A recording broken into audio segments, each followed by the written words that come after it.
This video will explain how to share D3D Smart Wi-Fi IP camera Model Little LF with family members.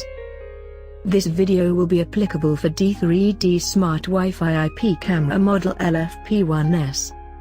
Ask your family members to install and register in Little LF on their mobile phone. Now main user will log in into the mobile application. Click on Settings icon.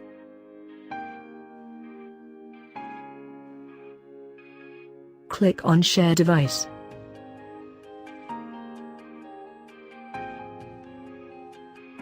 Click on plus sign for adding an account. Type the ID with whom you want to share the camera. Click on Add. Now the guest ID has been added successfully. Ask user to sign in into the application. Now the other user can also stream the online view of the camera. Thanks for watching the video.